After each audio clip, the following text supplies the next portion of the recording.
Thank you, Madam Deputy Speaker. One of the greatest assets of being able to become a Member of Parliament is you can speak on matters that you've experienced first-hand and matters that have affected you deeply.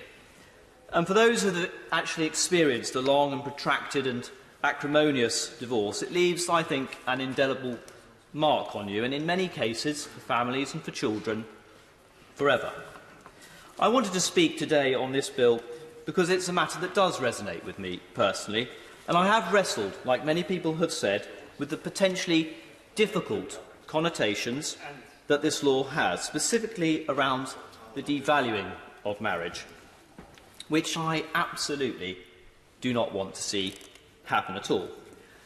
However, as the Lord Chancellor has set out, the Government brings this in front of us with a specific aim, one of them, to ease that unnecessary conflict on couples and on children.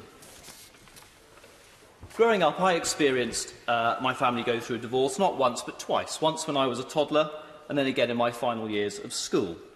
Now, whilst this is not an arena to open up those experiences, it is nonetheless an area that I am passionate to want to see the law improve upon. So to be able to speak on behalf of so many people who are affected by the current system, and for the children and the families that are affected by this deep and lasting trauma that a difficult divorce leaves, with the ability to change that law and make it better, is something I'm fully supportive of. Now, let me say now, I am 100% committed to the values of marriage, and it was perhaps witnessing that painful divorce that actually was the driving force of wanting me to have such a happy and fulfilling marriage with my wife and my children. And that is one of my proudest achievements, and I think even my wife, who disagrees with me many times, would probably say that's probably one of my better achievements. 10.5 years going, and I know I don't look old enough to have a 10.5-year marriage. But for so many people, this is not the case.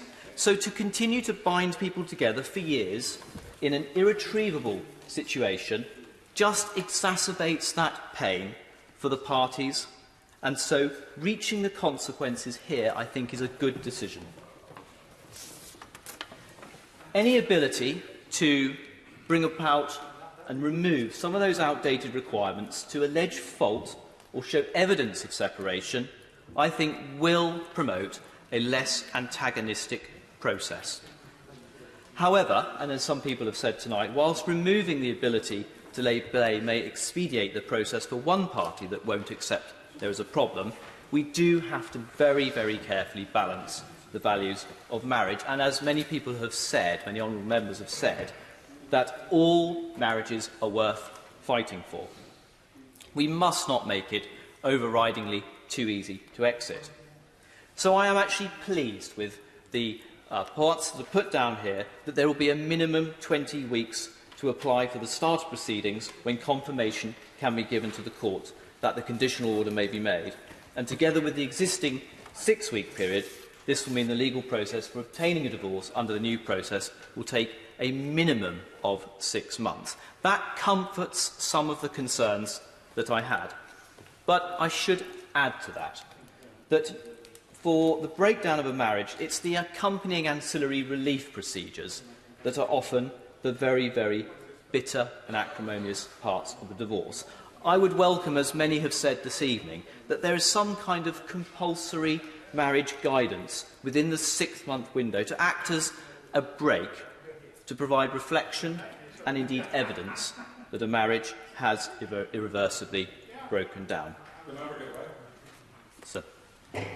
The member for giving way, and would ask him, given that the government carried out a consultation process in this, and over 70% indicated a concern about where government policy was going, is the member as concerned as I am that the reassurances being given by government when it comes to practice will be so casually cast aside as the consultation process was?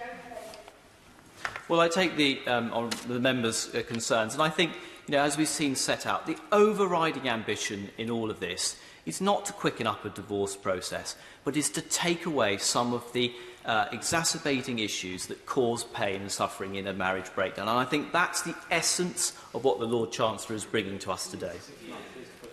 So, as I just want to finish off, just going back to that point, the very core of this legislation is to minimise that conflict and promote a more amicable resolution.